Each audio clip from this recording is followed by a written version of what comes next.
حکم ہوا مہر ادا کرو. مولا یہ جنت ہے، نہ یہاں دھان ہے، نہ چاول ہے، نہ آٹا ہے، نہ گیہوں ہے، نہ کھجور ہے، نہ روپیہ ہے، نہ پیسہ ہے، نہ ہیر ہے، نہ جواہرات ہے، کیسے ادا کروں؟ تو اللہ نے فرمایا میرے محبوب نبی آخر زمان جناب محمد رسول اللہ صلی اللہ علیہ وسلم پر 10 مرتبہ درود بھیجو، یہی تمہارا مہر ہے. سبحان اللہ سبحان اللہ.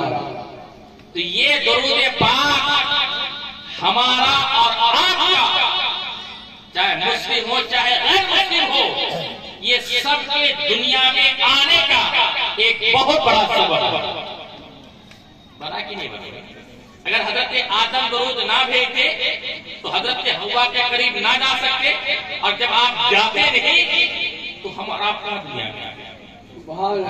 مطلب شمشاد صاحب کا نکاح ہے، نکاح ہو جائے، یہ نکاح کے اسٹیج سے اسی وقت اٹھ کر فوراً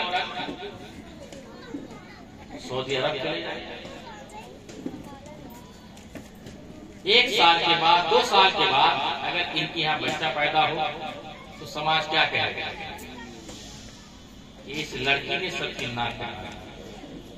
باپ بھی ناراض، بھائی بھی ناراض، سسر بھی ناراض، گھر والے بھی پریشان. لڑکے کی ملاقات لڑکی سے ہوئی نہیں، بچہ کہاں سے آ گیا؟ سماج میں اس کی عزت ختم ہو جائے گی، وقار ختم ہو جائے گا. اور نکاح کے بعد دونوں گھر آئے، 9 مہینے کے بعد ان کے صحن میں، ان کے گلشن میں خوبصورت بچہ کیا، پھول کھلا، تو دادا بھی خوش میرا پوتا آ گیا،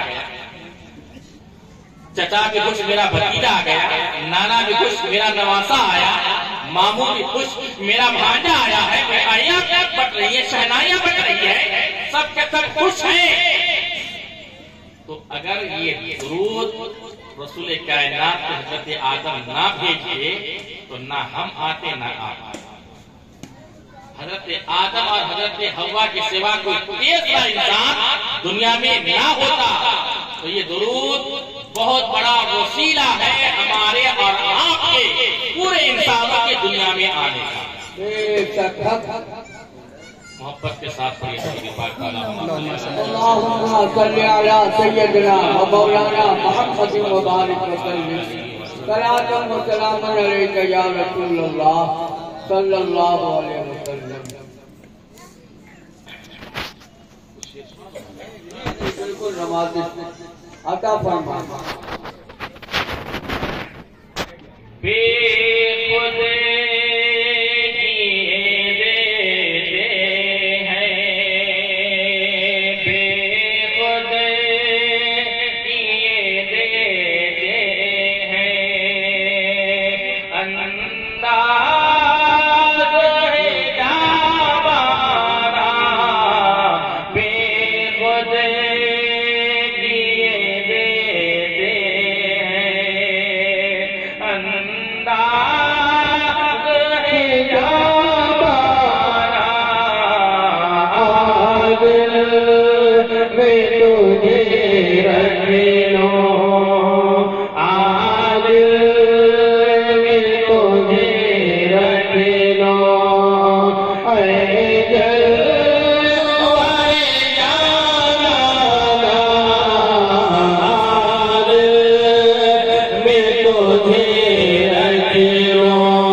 محترم سرکار صاحب غور سے بات میرے آپ سماعت میں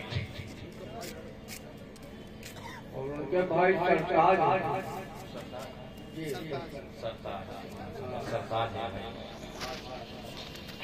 کسی کے سرتاج بھی ہیں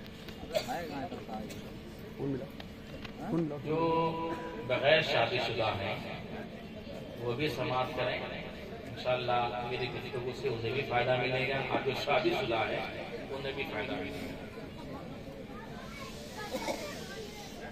اولاد کی تربیت کس طرح کرنی چاہیے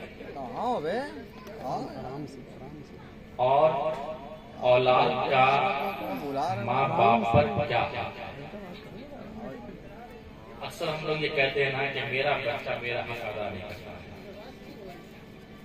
ہر ماں باپ اس بات کا شاکی ہے اولاد نافرمانی کرے، بچہ کہاں نہیں مانتا. لیکن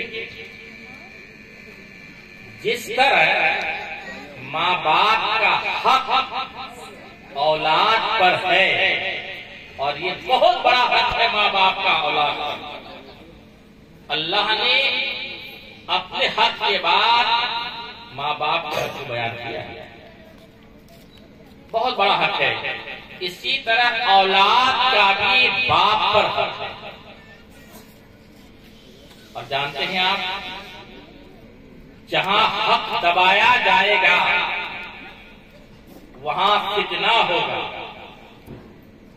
جہاں حق چھینا جائے گا وہاں فساد ہوگا، جہاں حقداروں کو حق نہیں دیا جائے گا وہاں دشمنی ہوگی، عداوت ہوگی، اور جب حقداروں کو آپ حق ادا کر دے دیں گے دشمنی ختم ہو جائے گا، امن قائم ہو جائے گا۔ تو پہلا حق جو ہے باپ کا اولاد پر نہیں ہے، بلکہ اولاد کا پہلا حق باپ پر۔ سمجھ بات آ رہی ہے؟ ایک بچے کا پہلا حق باپ پر یہ ہے کہ جب وہ شادی کرے تو کسی آوارہ، بد چلن، بدکارہ، ناچنے والی، گانے والی سے نکاح نہ۔ جانتے ہیں نا، زمین جیسی ہوگی فصل ویسے ہی ہوگی۔ اگر زمین اچھی ہے، بیج اگر کمزور ہے تو زمین اس فصل کو اچھا اگائے۔ تو پہلا حق بچے کا باپ پر ہے، کسی بدکارہ، فاحشہ، بے حیا، بے پردہ لڑکی سے نکاح نہ، بلکہ ایسی لڑکی سے نکاح کرے جو دیندار ہو، نمازی ہو، متقی ہو، پرہیزگار ہو۔ اس سے جب آپ نکاح کریں گے نا تو غوث اعظم تو نہیں پیدا ہو سکتا، لیکن نائب غوث اعظم ضرور پیدا ہو سکتا۔ کیا آپ نہیں سنا غوث اعظم رضی اللہ تعالیٰ عنہ کے واقعہ ماجدہ کا واقعہ؟ سرکار غوث اعظم کے نانا جان نے اپنی بیٹی کی صفت کو بیان کی تھی کہ میری بیٹی آنکھوں کی اندھی ہے، زبان کی گونگی ہے، ہاتھوں کی لنگی ہے، پیروں کی لنگڑی ہے، کانوں کی بہری ہے۔ ایسی اپاہج لڑکی سے آپ کو نکاح کرنا ہوگا، جبھی تو میں آپ کو معاف کر سکتا ہوں۔ سنا بار بار آپ کے علماء کی زبانی، سیب کھا گیا تھا سرکار غوث اعظم کے بارے میں ماجد، لیکن آج ہمارا ماحول کیا ہے؟ حضرت توے کی کالی سے بھی زیادہ کالا ہے، لیکن ڈھونڈتا ہے کہ مجھے بالکل برف سے زیادہ چکنی اور سفید عورت مل جائے۔ خوبصورتی کو نہ دیکھیے، سیرت کو دیکھیے۔ علماء فرماتے ہیں اگر عورت کے اندر خوبصورتی اور سیرت نہ ہو تو پھر اپنے بادشاہ شوہر کو وہ فقیر بنا دے، اور اگر خوبصورتی نہیں ہے، سیرت اچھی ہے تو اپنے فقیر شوہر کو بادشاہ۔ بے شک بے شک، سبحان اللہ۔ دنیا میں انسان کی سب سے بہترین اور اچھی خوبی کیا جانتے ہیں؟ وہ ایک نیک عورت۔ اگر جس سے نیک عورت مل گئی سمجھ لیجیے دنیا ہی میں اس کے لیے جنت ہے، اور اگر عورت نیک نہ ملی تو جیتے جی ان کے لیے جہنم ہے۔ اگر میں یہ بات غلط کہہ رہا ہوں تو تجربہ آپ کر کے دیکھ لیجیے۔ تو پہلا حق بچے کا باپ پر یہ ہے کہ کسی بدکارہ سے نکاح نہ کرے، بدچلن عورت لڑکی سے نکاح نہ کرے۔ سرکار غوث اعظم رضی اللہ تعالیٰ عنہ کے والد ماجد نے ہاں کر دیا۔ بعد میں پتا چلا کہ ان کے نانا جان نے کہا تھا کہ وہ زبان کی گونج اتنی ہے کہ آج تو انہوں نے خلاف شرع اپنی زبان سے کوئی کلمہ نہیں نکالا۔ سبحان اللہ، کسی غیر محرم کو اپنے آنکھ سے نہیں دیکھا، سبحان اللہ، خلاف شرع قدم باہر سے نہیں نکلا۔ تو جانتے ہیں نا، ایسی عورت کے کوکھ سے جو بچہ 9 مہینے کے بعد پیدا ہوا تھا، دنیا آج اسے بڑے پیر کے نام پہ جانتی ہے۔ سبحان اللہ، سبحان اللہ۔ اور جب آپ مکتب میں پڑھنے کے لیے گئے تو استاد نے کہا تھا بیٹا پڑھو اعوذ باللہ من الشیطان الرجیم، تو آپ نے قرآن سنانا شروع کر دیا تھا۔ ایک پارے 2 پارے 15 پارے آپ کو سنا دیے تھے. فرمایا بیٹا آگے بڑھو. کیا مجھے اتنا ہی یاد ہے؟ کہاں آپ نے یاد کر لیا؟ کہا جب ماں کے پیٹ میں تھا میری ماں چلتی تھی تو قرآن کی تلاوت کرتی تھی, سونے سے پہلے قرآن پڑھ لیا کرتی تھی, اٹھتی تھی تو قرآن کی تلاوت کر لیا کرتی تھی, آٹا گھوٹتے ہوئے قرآن کی تلاوت کر لیا کرتی تھی, روٹی پکاتے ہوئے قرآن پڑھتی تھی. تو میں نے قرآن اپنے ماں کے پیٹ میں آیا. سبحان اللہ سبحان اللہ. میں نے کہا نا زمین اچھی ہوگی, فصل اچھی ہوگی, اور اگر زمین خراب ہے تو فصل پھر اچھی نہیں پیدا ہوگی. تو پہلا حق یہ ہے کہ آپ کسی بدکارہ, بد چلن, آوارہ, بے پردہ لڑکی سے نہیں کرنا.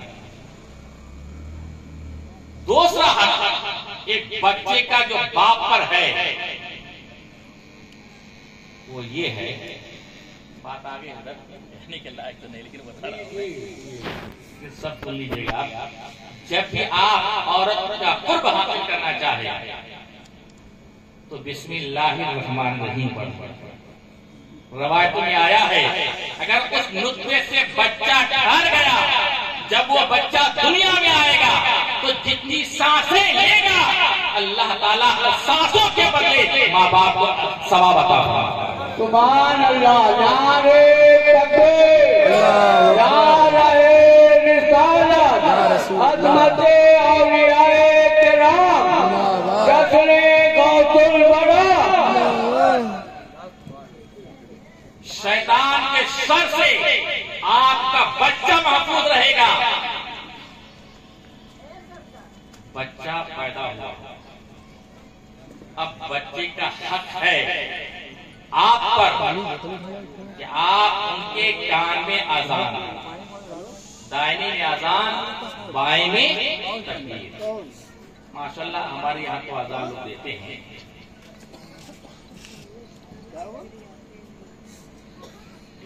آپ دیکھتے ہیں آپ کسی بھی مذہب میں, کسی بھی دھرم میں جب بچہ پیدا ہوتا ہے تو پیدا ہوتے ہی بچہ روتا ہے.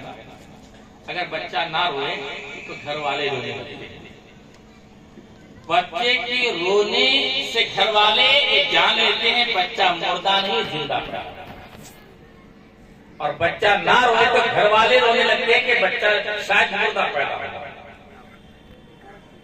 سوال یہ پیدا ہوتا ہے بچہ ماں کے پیٹ میں تھا, اندھیری کوٹھری میں تھا.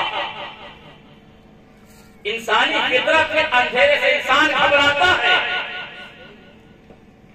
یہ انسانی فطرت ہے.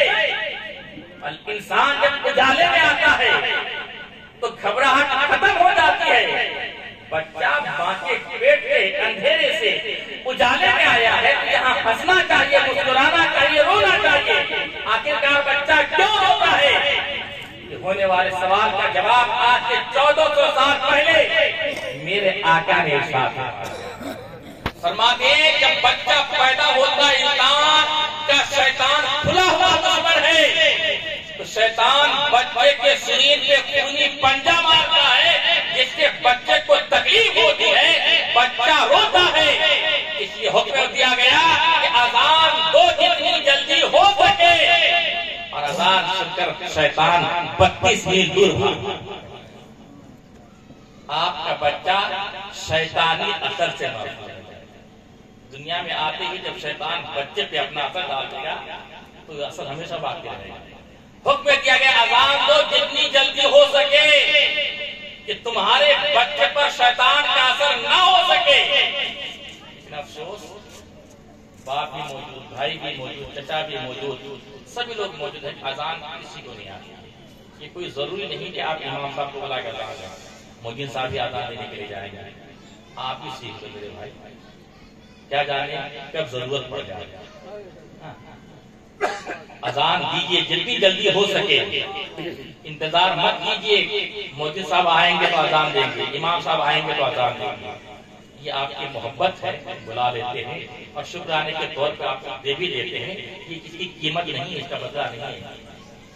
امام صاحب مؤذن صاحب آپ یہاں چل کے آئے, آپ ان کے قدم مبارک کی برکت حاصل کرتے ہوئے اپنے فخر پہ نصیب کیے, فخر کیجئے کہ عالم دین میرے گھر سبحان اللہ سبحان اللہ ماشاءاللہ.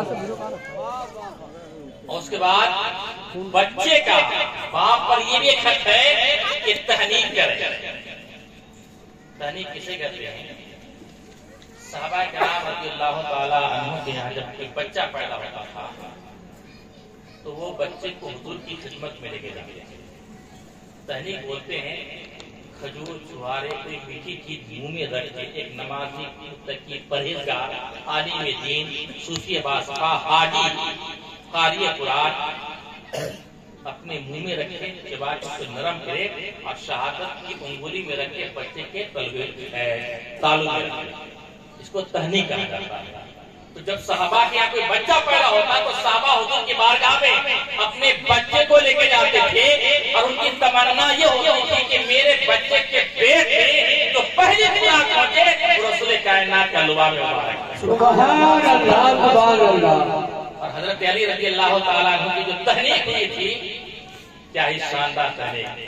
ہاں اس طرح تہنیک ہوئی کہ رسول کائنات نے اپنی زبان اقدس کو حضرت علی کے منہ میں ڈال دیا. سبحان اللہ سبحان اللہ. فرماتے ہیں کہ میرے پیٹ میں رسول کائنات کا لباب مبارک. سبحان اللہ سبحان اللہ. تو تہنیک کیجیے.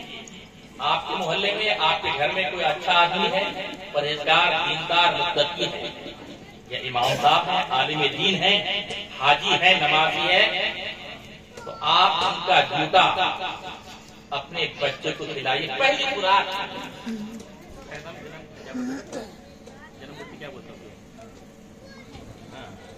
پہلی خوراک دیجیے تاکہ آپ کے بچے کی عادت اس نمازی کی طرح ہو.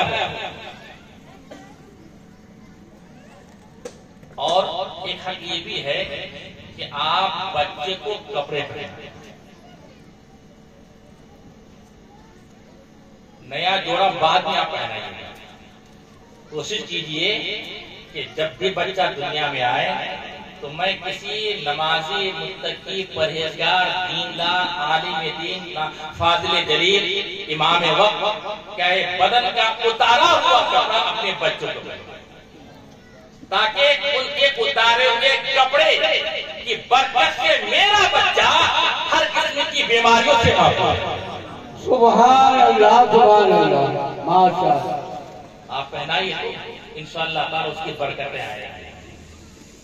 اب ایسا نہ دیجیے گا کہ جس کے بچہ پیدا ہو امام صاحب کا کپڑا جائے سارے کپڑے ختم ہو جائیں گے. لیکن آپ پر بھی لازم بنتا ہے کہ آپ بھی نذرانے کے طور پر پہلا جوڑا انہیں پیش کریں. پرانا دیجیے نیا پیش کیجیے.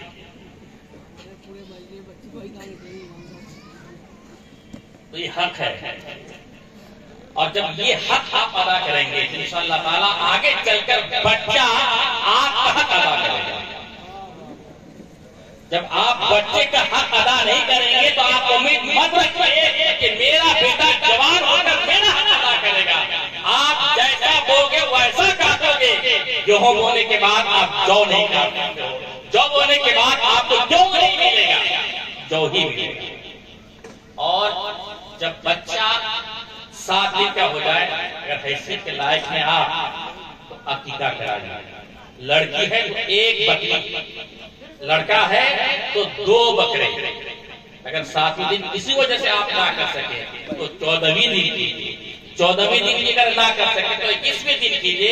اگر 21ویں دن بھی آپ نہ کر سکے جب بھی آپ کو موقع ملے تو خیال رکھیے گا اگر بچہ آج پیر کا دن ہے پیر کے دن پیدا ہوا سوموار کو پیدا ہوا تو اتوار کے دن کریں. یہ 7واں دن ہو جائے گا. اگر منگل کو پیدا ہوا تو سوموار کو کریں. بدھ کو پیدا ہوا تو منگل کو کریں. یعنی جس دن پیدا ہوا اس سے ایک ہی چھوڑ کے ان کا عقیقہ کریں.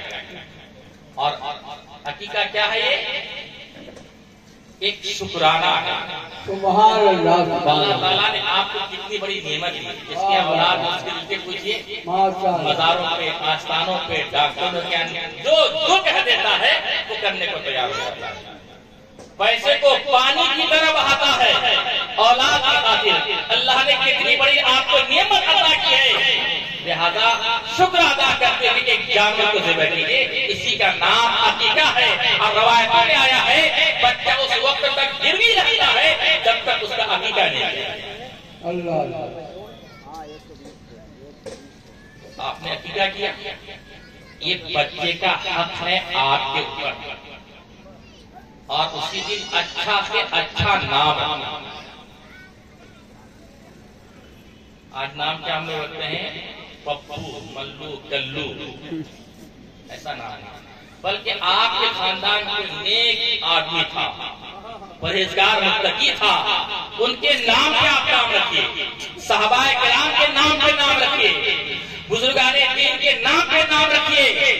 روایتوں میں آیا ہے کہ جو اپنے بچے کا نام حضور کی محبت میں محمد یا احمد رکھے گا، تو بچہ بھی جنت میں جائے گا، اس کا باپ بھی جنت میں۔ سبحان اللہ، سبحان اللہ۔ یہ مت کہیے کہ محلے میں فلاں کا نام ہے گڈو تو میں اپنے بچے کا نام گڈو کروں، یہ مت سمجھیے۔ محلے میں فلاں کے بچے کا نام ہے عبداللہ، بھائی اپنے بچے کا عبداللہ نام ہے، ایسا نام بتائیے، ایسا نام بتائیے، کسی کا نام ہی نہ ہو۔ کہاں سے لائیں گے آپ؟ توڑ کے لائیں گے کہیں سے کیا؟